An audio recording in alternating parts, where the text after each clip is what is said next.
Before introducing today's guests, let me first introduce Mr. Jono Alderson, our very own Jono, Head of SEO at Yoast.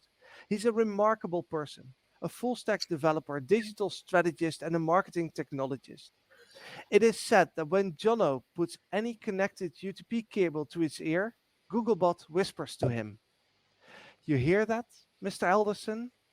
That is the sound of inevitability. But today, he is accompanied by one of the great names in SEO.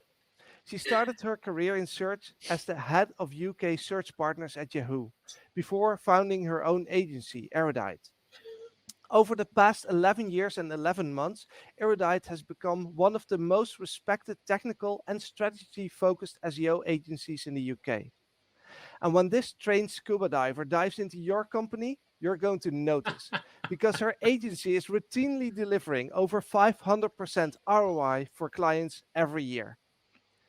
How she does that? Well, Nichola understands that SEO and user experience are very much intertwined. So she became a leading expert in both fields. Now, please put your hands together for today's experts, Jono Alderson and Nichola Stott. Woo! Woo! Yay! Very nice. Thank you, Taco. That was lovely. Oh, he's gone. Wasn't it lovely? That was people like now. Yeah, always a little bit intimidating. I don't know what he's going to say. So yeah, that was nice. Right, shall we? That was a big old intro. Shall we jump in and do some news stuff? Yeah, let's do it. Nice. Okay. So yeah, we've got a whole bunch of news to get through as per usual. In fact, I've got a slide. We've just done that. We've talked about you. Well, yeah, go check Nichola out. We'll do that in a minute. We'll get to that in a second. But first, brief overview. So yeah, as usual, whole bunch of news to get through, a whole bunch of odds and ends. Yes, a recording will be available afterwards. We're going to go through the news quite quickly because we want to leave a big old space to talk to Nichola about what is SEO strategy and what does a good one look like and how do you do that thing. And then have some space for Q&A. So let's do a kind of lightning round through the news, chat about it a bit, see what's interesting, do ask questions as we go. Yeah, and as always, if any of this is confusing or if we use acronyms you don't recognize or if you don't really know where to start or you want to get a helping hand, go and read up on further information on our site. Check out Yoast SEO Academy as well. Go and click on all the things. This is all nicely recorded. Why is my mouse showing up while I'm sharing my screen? That feels a little bit not ideal. Just look, I can do all this. Look, that's really nice. How bizarre. Yeah, go check out Yoast SEO Academy. You can learn more of the things there. So, without further ado, we've talked a lot. Let's do some actual news. Let's talk about helpful content. Nichola, take it away. Summarize this in a sentence. Underwhelming. yeah, that's true. That's true. Have you seen anything yet? I've not seen anything. No, so Google's big announcement that everyone was going to get shaken up and that they were going to do much more kind of aggressive pruning of content and try and identify what isn't helpful and clean up all the auto-generated stuff and unspam the web. And yeah, nothing seems to have happened. So either, yeah, I'm not really sure. Maybe it'll come gradually, it'll be subtle, but the way they were positioning this was certainly like it was going to be quite a big deal. We were very interested in watching it unfurl. And yeah, I don't think anybody's seen really any. I've seen one or two people saying, oh, this site's taken a hit or that site's taken a hit because they had kind of fairly thin content across lots of pages. But really, I don't think in the real world we've seen much of an impact. So I did read a tweet from somebody whose opinion I respect. I forget exactly who it was, but his contact had told him that apparently Google have worked out how to detect one form of AI written content. I can't recall which one it is exactly. Right. So maybe it is a bit of bottom feeder stuff that we're just not seeing because it's not the playgrounds we're looking at. Yeah, and I guess it's always worth remembering that one of Google's motivations is to not spend lots of time and money crawling and storing trillions of pretty rubbish pages. So even if they're not showing up and ranking highly for stuff we're searching for and seeing, the fact that they even exist and they're in there is still kind of a pain point for them. So yeah, maybe this is just cleaning up the really bad stuff at the bottom. I definitely think that the reading between the lines, they are starting to look at how do they not overly rank or how do they spot things which aren't machine generated, right? A lot of this is about AI generated content and spun scale stuff. So interesting to watch. interesting to watch. I think if I was Google, if I was trying to identify, content written by AI, I'd probably use my AI written algorithm to do it. Yeah, there's something circular there. I guess Some irony there. Oh yeah, definitely. Like, do as I say, not as I do, right? Always. I do think there was some interesting upsides from this. I think if it does start to unfold, we'll see some more diversity in results. We'll see a focus on like authentic human written stuff that is written by people who care and have opinions.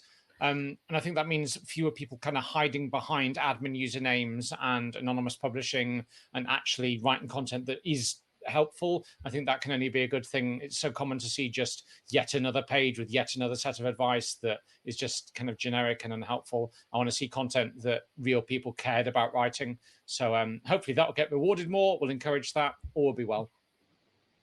Exactly. Nice. Okay, let's go on from there then. This was new. I'm looking forward to this. I think in its initial form, this is quite limited, right? So this is a new form of structured data that Google rewards, a new form of rich results. So we already have recipes and products and reviews and all the stuff we're familiar with.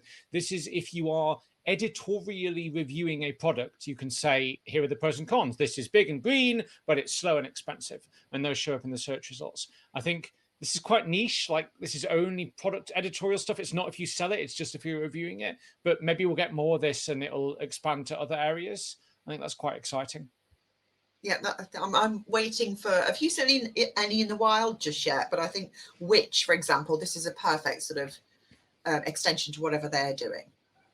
Yeah, and certainly, I know when you're like as a consumer searching through stuff for reviews and I want to buy a new mobile phone or a car, this sort of stuff's quite nice for kind of a quick, what do I really want to rule in and rule out of my consideration set. And definitely we're going to see more of this. I've seen there is some talk behind the scenes at schema.org about the equivalent of this for declaring the features of a product, the main feature. So if you are selling an iPhone and you want something similar to this, you can say, comes in blue, it has good features, has a camera phone, and we'll get a similar result for this.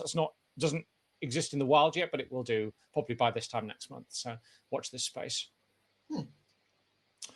Nichola, you were excited about this one. I glossed over this one entirely, but I thought I stand corrected. I was wrong. This is quite interesting. I think this is all about when you search with quotes. Do you want to explore that a bit? Well, I guess I'm excited, but is anyone else? It's really one for it's really one for the professionals, isn't it? It's really one for SEO pros. So if we're searching using quotes and we're expecting to be able to query the entire database, oh yay, someone else excited about it too. Nice. To query the database for something that exactly matches what we're putting into quotation marks. It doesn't really seem to work very well at all at the moment. I think it's really hit and miss as to whether or not we're getting that. It's still not going to be giving us exact content matching, but it is going to, the engineer claims, be much more accurate in extracting the right pieces from the metadata. So it should make it more useful, and it should help us with scraping if we do that. Yeah, that's true. I think part of this is because I don't think it's been very good and they haven't invested a lot in making it good. It's not that commonly used, but maybe what is currently power user territory becomes much more normal. And when you search, like if I know specifically what I'm searching for and the results aren't very good, I'll whack a certain word in quotes and I know that will give me a much tighter search. I think the other side effect of this is going to be another scenario where Google just completely ignore your title and meta description and give you something that they think is the right fit, which is contentious. So you think that that's the opposite, that they're actually trying to get information out of us. They're using it as interrogation. Yeah, quite possibly. And we see, certainly we've talked about on this webinar, like all of the stuff they're doing with journey mapping and looking at what do people search for next and what's the next stage. So yeah, there's a feedback loop there potentially. Oh, really good, really interesting comment in the really interesting comment in the chat from Julie saying it works really well in Google Scholar. You know, I haven't touched Google Scholar in I don't know how long. That's fascinating. I might have to go and explore that because yeah, you're searching for something very specific. Yeah, that's quite interesting. And yeah, Michael says also with quotes. Yeah, if you're searching for quote, you want those exact words. So that's a really good use case. Interesting. Yeah. This was nice. So this is the latest update in Google Search Console, which you should definitely be looking in and playing in. a while ago now. I don't even know how long ago, but they introduced a whole bunch of performance stuff and core web vitals metrics, which we've talked about to death. But a whole bunch of those metrics turned up in Search Console, except the reports were a bit rubbish. They were kind of like fairly vague, and you had to click a lot of things and dive down 10 levels to actually go see what was going on and get a feel for where you should be doing stuff. This is much nicer. It's a much more considered user interface. I think it's matured a lot. Really nice. If you haven't gone in and clicked around in this, it's worth going and seeing where are my slow pages, what's wrong with them, what should I fix? And it's much easier to ask and answer those kinds of questions now. So yeah, pretty cool. We all like core web vitals. Okay. Oh yeah, and if you want to play with us some more and you want to do some stuff with site speed and you want to diagnose these, we've got a new technical SEO course, advert in Yoast SEO Academy, which is really good. Now, yeah, it is an advert for our stuff, but it's like, this is where you go learn about the things. I wrote a bunch of this, I think. I don't remember. It's a long time ago now. Days have passed since then. But yeah, there's some really good content in here. You can go and learn about some of this stuff and get a bit more hands-on and work out how it all works. That's cool. Okay, so that's it for Google stuff for now. Let's have a look at Microsoft. I've got one brief story here. IndexNow was very contentious when it launched. I think conceptually it's still a little bit, but we added support to it in Yoast SEO Premium recently. So if you haven't caught this, this is a system where when you publish or update a post or a news article or a page, we ping Bing. That rhymes, doesn't it? We ping Bing, and then Bing and a whole bunch of other systems ping each other, and then they come crawl it. So in theory, you get much faster crawling and indexing. It's a nice idea. It's riddled with technical and environmental and conceptual challenges, but it could be good for the web. And they're saying now 7% of all the new URLs clicked on in Bing in the last month came via IndexNow. So people are using this and it's having an impact. I'm still on the fence. I don't know whether this is a thing. I wouldn't be doubling down, but it's worth exploring. What do you think? Is it staying or going? Do you think a year from now? I can't see why not. They need more content. They need it quicker. Yeah, true. And in theory, Google is still saying they won't support it though because of the sheer volume of kind of spam and influx. So it's always going to be a kind of Bing Yandex centric thing. I don't know if good. Yeah, I can completely understand that. Yeah. Cool. But then of course we've got the ability to request a crawl in Search Console. So yes, that's true. Gets hit so much and triggers so much autonomous kind of bot behavior anyway. That doesn't happen to the same level in Bing Webmaster Tools. So they probably need this feature. I think that is true. Yeah, agreed. That makes sense. And off the record, I know there's a whole bunch of stuff they're exploring, integrating a whole bunch of other things like archive.org, the web almanac, so that you can timestamp and store a version of a page at a given time. That starts to become a really interesting use case. Like, I don't just want to tell search engines that I've updated my post. I want to tell 10 other services, all sorts of interesting implications. So yeah, all sorts happening. Worth going and turning that on if you've got your SEO Premium, and maybe you'll see some more traffic and value from Bing, everybody's second favorite search engine. Maybe second favorite, maybe not. Okay, some WordPress stuff. This is not thrilling in and of itself, but it's worth talking about briefly. We've talked about the performance team in WordPress a lot because we're kind of deeply involved in it. They're doing some really exciting stuff. We almost got WebP images by default in WordPress 6.1, which is coming up soon. But there's a whole bunch of politics and technical complexity that is still going round and round and round that's holding it up. It's worth noting that WebP is supported in WordPress now. So if you are doing image optimization, you can convert your images to WebP. You can just upload WebP images, and that's fine. But WordPress isn't going to automatically do it all by default for you. There's like a whole bunch of performance questions, a whole bunch of storage questions. Like if you're storing a big JPEG and 10 different WebPs, that's a lot of physical infrastructure, servers and hosting and hardware. So unfortunately, no nice image files for us yet, but watch this space again. Damn it. Oh, well. Some social media news. Do you want to talk about this, Nichola? I know nothing about social media. This is definitely not my part of the ship, but this seemed quite interesting on the surface. It feels like more of this kind of journey of like every social media platform now has inbuilt e-commerce, right? Oh my goodness. Yeah, it's not my bag either, but this seems super interesting. Hosted checkout. Wow. That is big news. Yeah, so if you have a Shopify store, people in Pinterest looking at your stuff can just buy it there and then, like as if it's part of the same ecosystem. And you just remove search entirely, or you remove research, I guess, from that buying cycle and discovery cycle. So I think Yeah. we've talked about this before, that you need a kind of hub and spoke strategy where your domain and your website and your content, your brand is still really important, but you need these like outposts on all these social media platforms for discovery so that you can bring people back in. But now more and more, like the actual doing and the happening is happening out on these outposts, and it all gets a bit blurry. So where is Pinterest in terms of, like, if we think of these as search engines, you know, Google, YouTube, isn't Pinterest next? Or, you know, I think, like, yes, it's a bit volume. further down the list. I think like TikTok's huge and Instagram's a thing.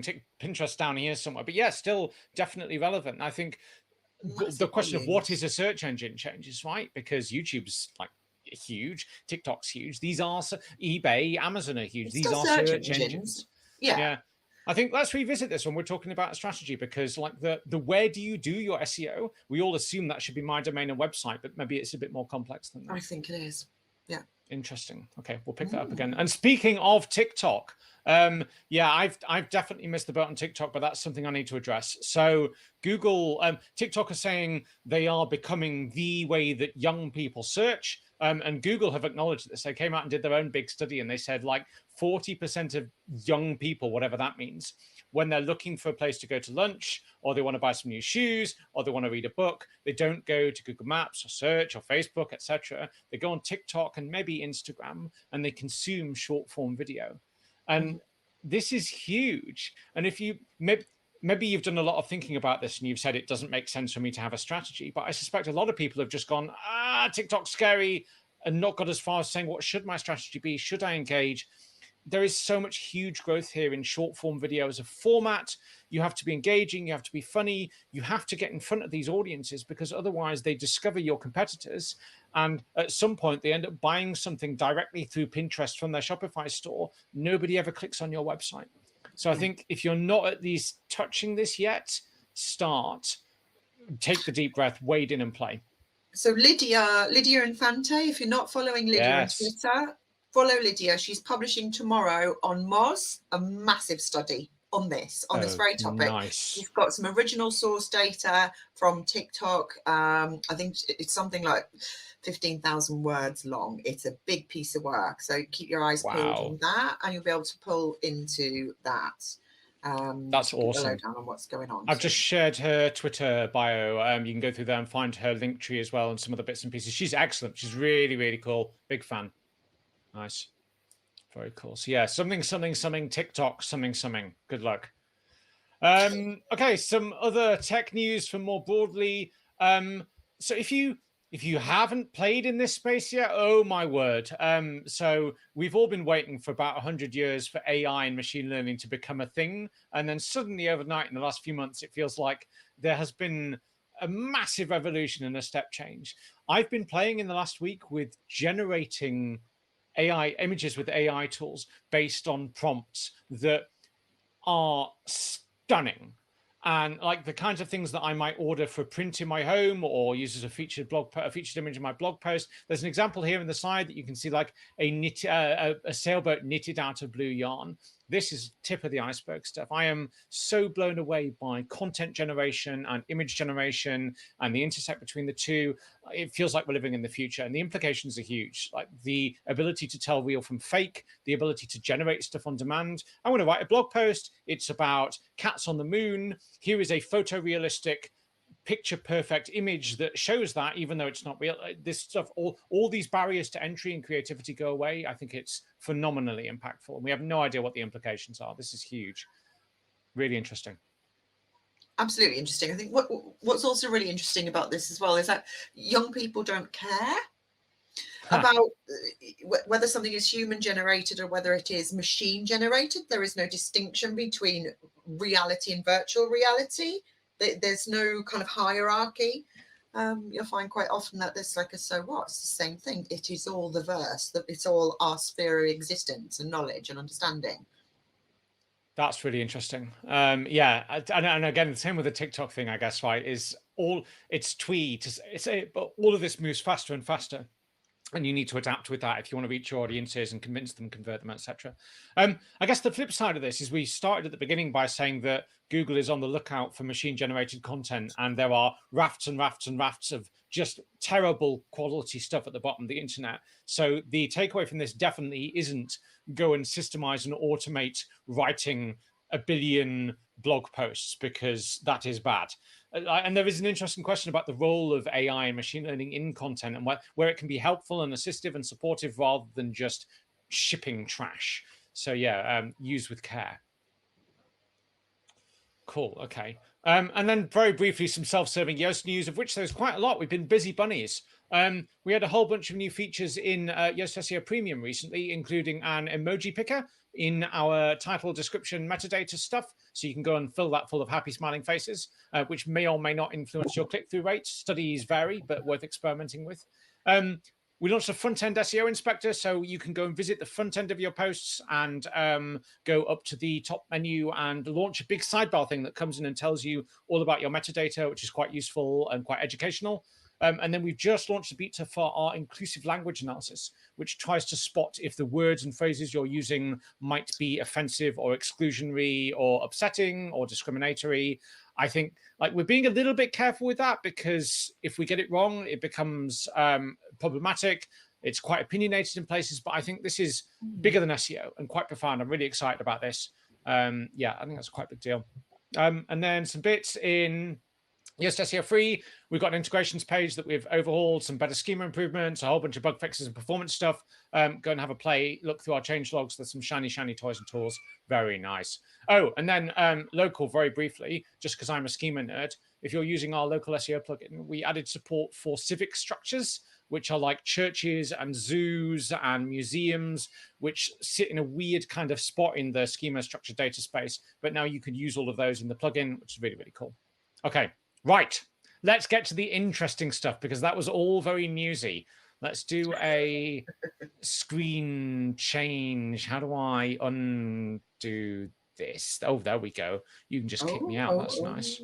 Now, this worked so well in rehearsal, so yeah, let's try and do a screen share. Fingers crossed. Maybe. Can you yes, see my it's screen? happening. Oh my yes, gosh. I've got your full I'm going screen. to go to Very presenter nice. mode. Cool. Are we still sharing? Yeah, nice. I think you just need to get rid of the hide. Get rid of yes, that? there we go. Perfect. Oh, let's go. Right, I'm going to mute my mic so that I'm not chuckling in the background. I'll let you. You can ask questions. You can interject. You can add value. Oh, go on then. If you like. Can I add value? I've been trying for so long. Okay. Cool. Let's roll. So we're going to keep it pretty simple. We're going to talk about strategy versus tactics, because I think sometimes that can be a little bit tricky to sort of disambiguate between the two. We're going to look at 4 strategic elements, and then the third aspect is acting, actually doing something about it. So to put this into context, I thought I'd just take something that we are probably all doing, which might be if we're an agency onboarding, or if we're taking a new site, we've just landed a job, or if we're launching a new project because we do our SEO for our own business or our own site, we still go through this sort of process, this get started process. So, you know, it tends to follow a bit of a timeline approach. So we've got the research, which might be keyword research, competitive benchmark, analytics. Have we got it? If not, set it up. Is it there? Check it out. Is it good or bad? Establish the goals, do a data studio report. You know, we've got this kind of recipe list, and we just go on and go on and go on and ad infinitum, ad nauseum. When we get to the end, the beginning bit's broke, so we start again. But that performing a set of tasks in a logical order isn't a strategy. It's just a list of tactics. So if we want to make an erudite strategy, and by that I don't just mean like a strategy like what we make, I mean in the sense of a strategy that's got some reasoning behind it, and it's got some sort of data backing, and it's a little bit more sophisticated and well-rounded, it can be really difficult, because actually strategy is a poorly defined concept. This is a quote from actually a friend of ours, Jono and myself, Hannah Smith, former Distilled, former Verve Search, in her Manufacturing Serendipity essays. It's an email list, you can subscribe to it, it's fantastic. But she was kind of musing on this concept and saying, you know, it's really hard to work out what is a strategy, how do we think more strategically. When we've got this kind of shopping list and you go to any blog and you go to any sort of resource and it's always the same sort of advice. Or if we go to Google and we, because that's what we do, you know, if we try and research around what is a strategy, what makes a good strategist, we get this. And I would argue that that's not helpful at all. SEO is a marketing discipline. It's more about seduction than it is about genocide or war. These are all kind of great murderers. It's toxic hyperbole. That's nice. We're trying to sell deodorant, or, you know, we're trying to sling cheap clothes or whatever. Or I'm a junior account exec. That's not going to help me. I'm not going to read The Art of War. So this is our process. We've got 4 sides to it. I've got, first off, the goals. What do you want? What do you need to achieve? What are your margins? What's your cost of doing business? Starting there first. Then second, we've got this period of introspection, navel gazing. We're going to be doing our audience research, using both quantitative and qualitative methods and sources, talking to real humans. This is where we're thinking about our product knowledge. We're reading up, we're going inside, we're reading manuals, we're going offline, we're doing hard copy stuff. And we're also thinking about that inside voice, that internal language. So a great example, we actually had this with a customer of ours the other day that's saying, we need to work out the way the COC works on the site because the COC isn't working properly. And I'm like, what the COC? Certificate of Compliance. And she was working on the assumption that I knew exactly what she meant by that. It's just one of those classic examples. And it's one of those things that we really need to sort of sanity check, either with ourselves when we're thinking about our search users, or if we're an agency, with our customers. Third is the competition. I think we are in a much better place than any other marketing discipline if we work in search, because we've got access to so much more data than anybody else. If you are doing direct mail or billboard, for example, pity those guys. We have got access to so much more insight. So we can utilize all of the amazing tools that exist. We can scrape Google, we can do all sorts of things, but we can also apply some more traditional marketing classics like a SWOT analysis, strengths, weaknesses, opportunities, threats. And we can combine all of that together when we're thinking about our competition. And fourth, so kind of the opposite corner, if you like, of that introspection, is to think about the macroeconomic situation. So we're looking at obviously things like seasonality, recession, all this amazing stuff that's happening right now, war, pandemic. We've been through some things. We've seen things lately. So how do we apply this? I'll just give you like a few sort of examples as how we can put these into our tactical planning. So we've got this list of tactics. These are all the weapons we can employ. And then this is the way we can do that. So seasonality, for example, we want to be planning 3 to 6 months in advance of the season that you want to hit. So we're done with Halloween already for our clients. Cost of doing business. So particularly if you're an agency or you've just landed a new job, you should know what your higher margin products and services are from this period of research that you've done. And it might make sense for you to prioritize working on those first. So you can show ROI like that and prove your worth. It also bankrolls a greater budget, more faith in you, your name gets up to the board. Points, if you can understand what that logo is that I used as a graphic there, Jono? Is that a Klingon insignia?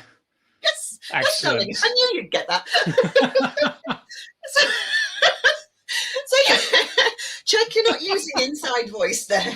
You're not speaking a different language. So you need to sense check your keyword choices and content with actual real humans. And use the data to back that up, because that can be really difficult. If you're talking to people and, well, we've always done it like that and it's always worked. But if you say, well, no, it hasn't, because only 50 people a month search for that. But actually, when we went and asked people what that meant, they didn't know. Instead, we've got this word and it means the same rough thing, but it's got a volume of 500 searches a month. So use data to back things up. And if you already know what your ROI is because you've looked at your cost of doing business, then you can push that back to the people that are making decisions and maybe stopping you from making decisions, and just prove that with data.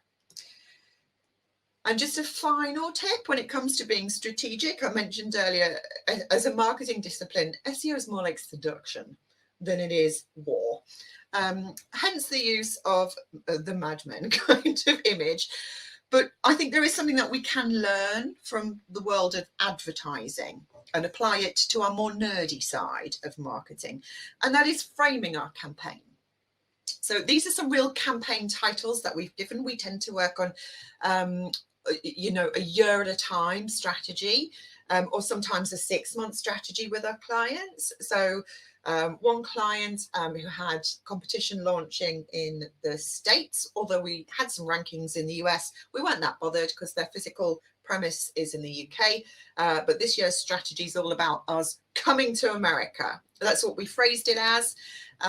It just gave us a really tangible, snappy title. And of course, it's a great film. So it's easily memorable. And it gave us a kind of something to unify all of our campaign ideas and activities around. Operation Pivot, that was a campaign title that we used for a business who was looking at their marketing data years ahead, trend spotting, and seeing that they need to shift their data to collect more authority with a younger audience who weren't as keen on their existing product ranges. And third, Be Everywhere was for a business-to-business client who had great internal reputation in their industry. Nobody knew them outside of that. And to apply that, I think giving a frame to your campaign is something that you do in advertising all the time, but you've got to really believe it, but repeat it. So when you're coming to your monthly meetings, or when you're doing your monthly review of your report, or your quarterly all hands, or whatever it is, frame it back to your campaign name. So it's Operation Pivot. We called it that because of this, and our metrics meet this because of that. And if you keep on going and keep on bringing it back to that, it just keeps it ultimately more strategic. And that's it. Can I stop sharing? Nice. Yeah, let's do that. How do I do Thank you that? very much. Utaka's back. Hello, hiding in the background. Always. Have I stopped sharing successfully? Yes. Yep. Excellent. We're good. We are good. All right. So I think that after your presentation, there may be quite a few questions. So if you haven't asked yours yet, there's the Ask a Question section at the bottom of your screen, where you can ask all the questions and upvote your favorite ones. So I'm going to throw some in. Well, let's start with that. Someone named Jono is asking a question, Nichola. You mentioned traditional marketing models like SWOT. What else can we learn from old school or offline marketing? So, I mean, there's all sorts of mnemonics and sort of phrases and things like that. I would suggest for us not to get too hung up. There's 2 other learning resources I would recommend for you. One is Think with Google. If anyone's ever looked at that resource, it is brilliant. They combine lots and lots of different data, online and offline, joining up. It's fantastic. I've also got a great book recommendation, which is Marketing Strategy by a lady called Jenna Tiffany. So I can pop that if there's notes somewhere or show notes. It's recorded, isn't it? But yeah, that's a great book to read. But those would be my suggestions. I think there's some great things to do there. I had both of those on my desk until like an hour ago, and I can't find where I put them. It's really annoying. I could have done a big show and tell. Oh well. Oh my goodness! Hided them away somewhere. Twins again. Pretty good. Yep. And I think another good exercise to do is understanding your brand voice. Who are you? What are your brand values? Making sure you've got that nailed down. If you're a medium to larger size organization, that's probably really well established. And if you speak to your brand team or your internal PR team, get a copy of your brand book and brand guidelines. That will really help you. Just round that all off. If not, if you don't have that, if it's your own business, I would suggest working on that first. Actually establish who are we and what are our brand values, and you can use that as a kind of something to pin, and it guides your decision making as well, because it's, you know, we are brand erudite. Would we do that? Would we take that client on? No, because we value this, this, and this, that sort of thing. All right. Does that answer your question, Jono? It does. Thank you very much. That's good. Like, so I'm aware that as a SEO and a developer nerd, I've had to learn marketing on the fly. I started out typing with code and doing technical SEO nerdy stuff, and I came to marketing informally and quite late. And there's a whole world of very established, very sophisticated thinking on marketing that I've kind of picked up from the wrong side of. I know a lot of SEOs have the same kind of story, and a lot of entrepreneurs and startups don't come from a formal marketing background. So I think it's really useful to go, actually, yes, it's based offline and it's a bit legacy, but there is a huge amount of useful stuff we can learn here. So worth revisiting, definitely. All right. Do we want to do another question for Nichola first? I think that would be a good idea. So, Nichola, when should you change strategy, or at least review it? And how do you know if you're going in the right direction or in the wrong? I would review strategy on a monthly basis in SEO, because it's changing so quickly all the time, and we've got all of these macroeconomic factors that can happen at any time. So I think it makes sense to not be too utterly wedded to your strategy. And again, when you're justifying it, if it's to yourself, fine, have a word with yourself. But if you're justifying it to other people, set the expectation right at the beginning, because you don't want to find yourself 8 months in with a sort of scope of work that's got something in there. Oh, now we're at war with, we can't get those materials shipped over. You don't want to paint yourself into a corner. So definitely revisit on a monthly basis. And do you know if your strategy is working? Are those goals that you set at the outset moving in the right direction? If they are, then it's working. If not, right, why not? You need to reassess what it is against that. All right, that definitely does answer that.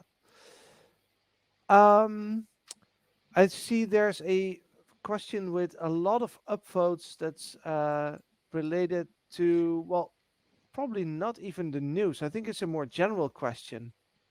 Martijn is asking, how harmful is illegal copy of blogs or entire sites, or even entire websites, including branding and design? Can a bot see who the original belongs to, and what can you do about this? That's tricky, isn't it? Should we split it up? Do you want to do the how harmful, and I'll do the what you do? Yeah, sure. Go on then. As with so many SEO answers, it's, at least in part, it depends. So if you are a huge, successful household brand that everybody knows and loves, it doesn't really matter if a whole bunch of other sites copy yours and clone your design and content. It's a minor annoyance at best, maybe. But obviously, many sites aren't that huge. It's really tricky. Google is generally quite good at working that out. There are signals that are hard to fake, like your business is the one that's at your address, not the ones who copied you. And you can, I'm not getting on to what you can do. I'm just saying, is it a problem? It can be problematic if you have other technical issues on your site, like if Google finds somebody else's first and then it looks like you're second. That can be a bit messy. So you really want to make sure you've got your house in order. Other than that, yeah, I think try and grow your site and grow your brand and put some distance between you and the sites that are copying you. The kinds of sites who are going to be doing this aren't going to have big, strong domains. They're not going to have lots of real people talking about and linking to them and shopping with them. Build those signals and that evidence that you're authentic and legitimate, which is just the same thing as doing good SEO, and then gradually leave them behind, I reckon. Mm-hmm. So one thing I would say on that is to lock down wildcard subdomains. So if you are allowing wildcard subdomains in your domain hosting or however, that can often or on occasion be hijacked. So someone could create 6471.thisisyourwebsite.com, copy your entire site on there, and then use that to link spam whatever they're trying to link spam. That's obviously quite, a dangerous tactic. So make sure that you turn off the wildcard domain ability. But to solve it, a couple of ways to solve it. You can file what's called a DMCA takedown request. So it's Digital Millennium Copyright Act. Sounds right. And other mnemonics. You can also just contact their host. So if they haven't hijacked your site and it's someone who's just ripped your site completely, Generally, contacting the host directly and saying, you are hosting a site that is doing this, what you're going to do about it, will often do the job itself before you need to do a DMCA. They have forms and things usually, don't they, on a page you can find and fill it out, and they get this all the time. Mm. All right. I hope that was That helpful. sounds, yes, it was. So I'm curious because Anne Hall also commented, and she says I'm using WordProof now, and WordProof is a product that we talked about before in the SEO news webinar. Do you think it's already capable of helping you fight these copycats?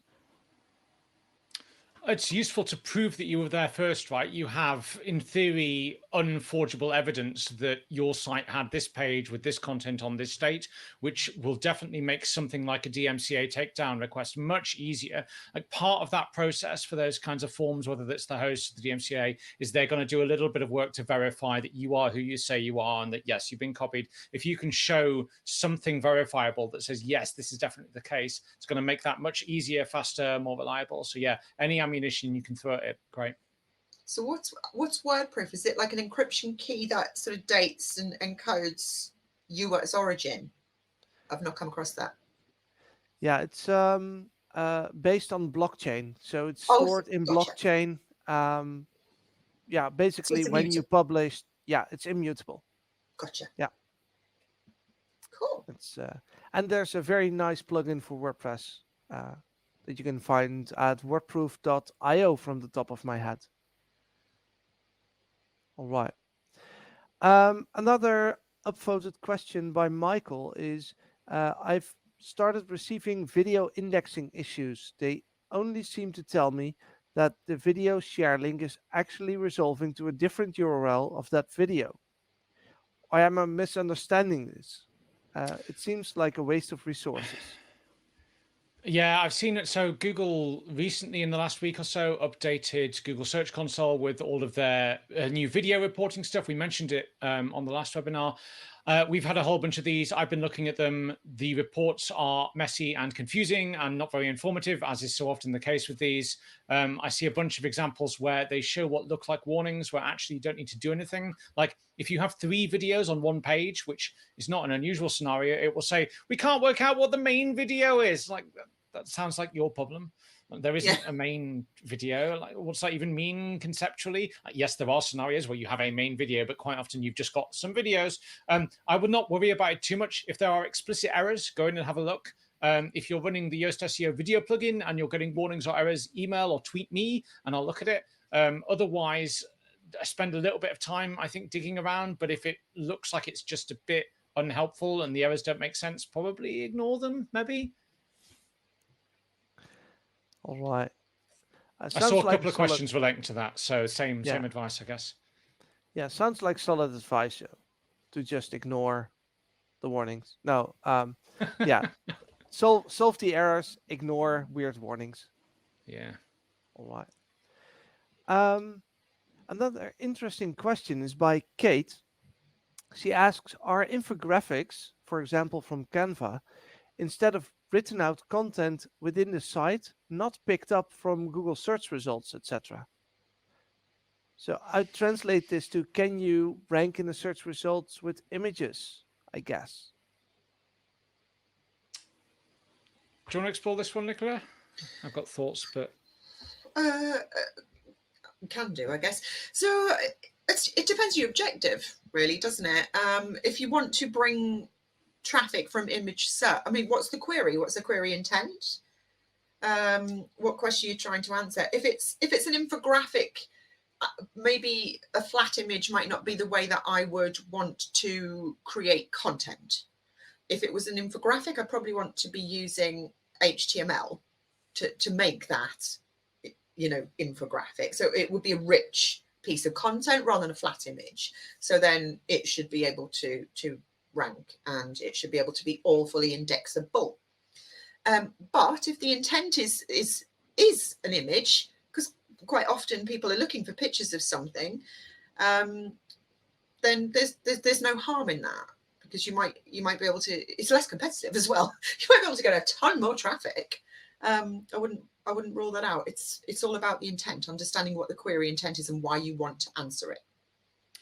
Yeah, absolutely. I'd be super careful with the word infographic. I think it could easily cover over a whole bunch of sins and simplifications. So if your objective is to create a piece of data journalism that people will link to, that's a very different thing from I've made a pretty picture. And generally speaking, Google is not going to do a great job of understanding or extracting text in images. And there are also accessibility and performance implications. If you want to do pretty pictures, great, but I wouldn't rely on that to convey key content, as Nicholas said. If you want to create phenomenal data journalism that people link to and engage with, an infographic in Canva might not be the best tool. It's a very competitive space. There are a lot of very poor infographics that are just not even very pretty pictures. I would definitely, as Nicholas said, think about what is your strategy and what does success look like for this, and then worry about how do I get this indexed and consumed afterwards. Yeah, and I think what Steph says in the chat is for accessibility, always caption images that contain important content. Yeah, for sure. So, all right. All right. So this is a fun question. Nichola, I'm sure that you can answer this question by Paul, because he asked, how many years do you have to be doing SEO before you get good at this stuff? Wow. Oh my goodness. It's one of those how long is a piece of string type things, isn't it? If you take a specialist area and choose just one, I mean, you get really good at writing meta titles in a week.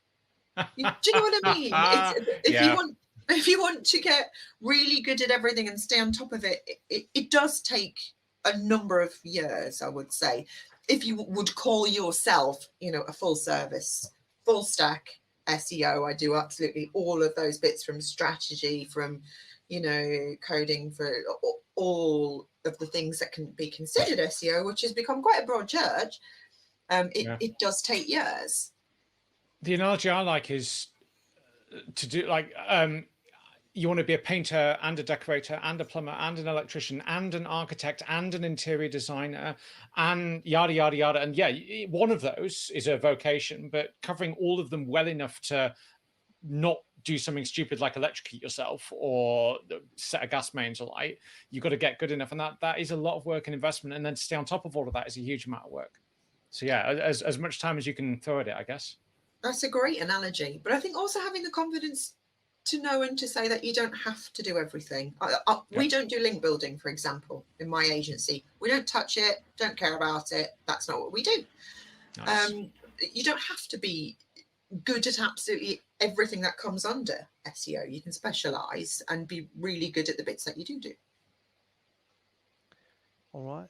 I actually like a comment in the chat by Niels Broeksitter, who says, just finished the Yoast Academy. Perfect. Yes. Which I don't think will get you to SEO expert level, but it definitely does get you started. And the best thing about it will get you started for free, because quite a few courses in the Yoast SEO Academy are available for free. So just sign up and you can get started on your journey to becoming an expert. Love it. All right. Let me see. We have time for a few more. Yeah, we can do a few more. Let's look at the upvoted ones. Steve asks, are you seeing any impact on sites from the useful content update? I think that was answered before with a nope. Yeah, there's a couple. Not yet. Yeah, not yet. I think there'll be more, and they'll continue to fine tune it and dial it. And I hope to see more impact. I think there are a lot of websites who solve SEO just by throwing money at it. They go, we're going to throw some money at whacking some average content on a lot of pages. We have money to burn. We're just going to, we don't have any experts. We don't invest in this. We've outsourced it all. Just put some words on some pages. And they're a big enough brand that will rank reasonably well. I would like to see less of that. I would like to see Google rewarding individual named human beings with opinion and expertise. That's a different level and a different type of content. So often it's just the big players who win. So yeah, fingers crossed we see more of that direction. All right. Then another more basic SEO question from Casey. Is it beneficial to get multiple backlinks from the same high DA website, where DA stands for domain authority, or does the number of links not matter? The thing that matters most is how much traffic that link is going to bring to your website. That's what matters. That's the single number one thing you've got to put at the top. Real human traffic. That's what real human people will travel via that link to your site.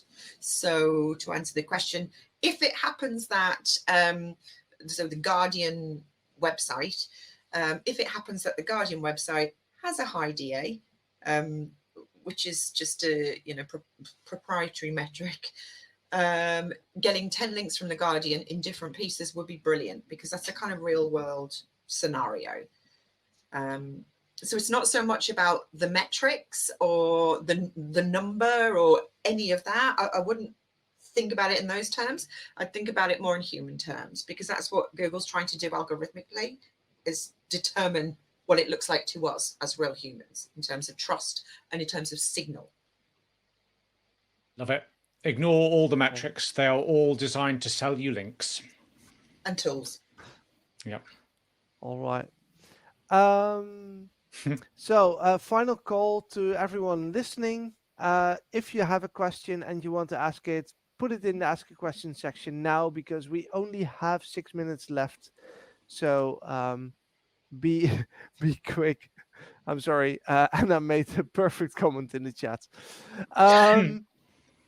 If you think that today's webinar was awesome, then do click the shiny, flashy button at the bottom of your screen, because there you can sign up for next month, when we will be back with another SEO news webinar, of course, with Jono, with a new guest, and hosted by Nienke. But first, before you leave, because we still have a few questions left, and this one is a bit spammy by putting in the URL, but I still like it. It's a question by Dean, and he asks, how often should we update content on our website?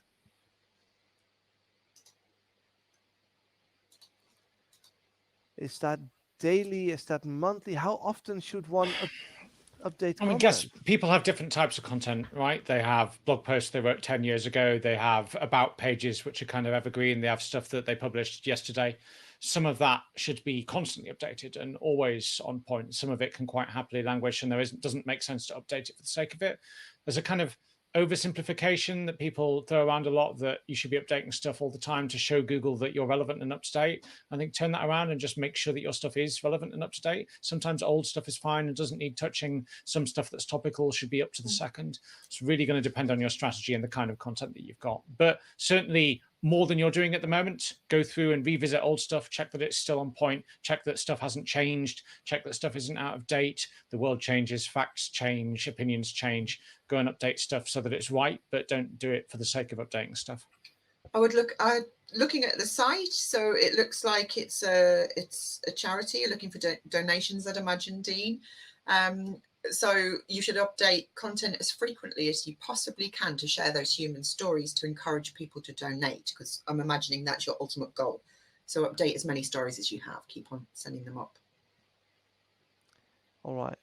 And at least he got a few links from having his question answered. So nice. Thanks for that. I saw another one, and let me scroll because the questions now really start coming in. Where did it go? Where did it go? Come on. Well, yes, here it is. So it's a question by Anna, and Anna says, I have a major spam problem in comments and pingbacks. Should I delete all in WordPress or will this hurt my SEO? Deleting individually is impossible given the quantity. I would work out how and where it's coming from and prevent that. Something like Akismet, which is automatic stroke WordPress's own spam protection tool, is surprisingly good. And if that isn't enough, then get on Cloudflare, which we talk about a lot, that might prevent some of the bots up front. I would also question the strategy behind comments. Like, is it useful? Are they useful? Are they helpful? A lot of that kind of comment interaction mechanic has moved to places like Twitter, TikTok, Pinterest, Instagram, etc. I don't know how much of a thing comments are for many sites anymore. And then, yeah, go delete all the rubbish and you will be a happier, better person for it. And Google will not be confused that your pages are not, in fact, about dating and sardines or whatever the content is. Yeah, absolutely. All right. I think a final question, and we touched on alt text before on describing images. But Ben asks, running a food blog, I never know what to lay as alt text for my photos. I read for SEO you should describe what's in the picture, imagining someone is blind, but I've heard other people say it's important to name the restaurant. Which is correct? So it sounds like Ben's reviewing a dish from a particular restaurant and taking a picture of that dish. So I'm going to assume that's the case. I would put both in. So describe what the picture, what does this dish look like? How is it composed? How is it structured? And then towards the end, from Gordon Ramsay's blah, blah, blah restaurant. No reason why you can't have both. And alt text doesn't have to be, wouldn't worry too much about having an optimal length for an alt text. It's a useful, make it a useful length, not an optimal length. All right. So just describe what's in there and then name the restaurant in the process. If that's the scenario that we're talking about, reviewing a dish at a restaurant. Yeah, it is. Ben says in the chat we're correct, and thanks for the answer. So, all right. There's only 1 minute left, and we almost missed a chance to talk about Cloudflare today. So, Jono, I know this one's for you. You're a big fan. The question is, how useful is Cloudflare in improving core web vitals? If you haven't already done a whole bunch of work in improving your core web vitals, it's probably the quickest, easiest, and most impactful thing you can possibly do this afternoon. Go in, turn it on, set it up, spend 20 minutes clicking buttons, and you will double or half, depending on how you want to look at it, the speed of your site. Then there's a whole bunch more sophisticated, clever stuff you can do on top of that. But as like a easy win, there is nothing quite as powerful and as easy. All right. Well, that was a quick ad. We're still not charging them for it. We need to sort that. Just big fans of Cloudflare. Yeah. All right. I want to thank the both of you so very, very much for your expertise and all the content you've shared with us today. Thank you for having me. I love that. Yeah. Thanks for being here. Thanks for joining us. And may Google bring you all the helpful content and all the traffic. And see you again next month. Bye, friends.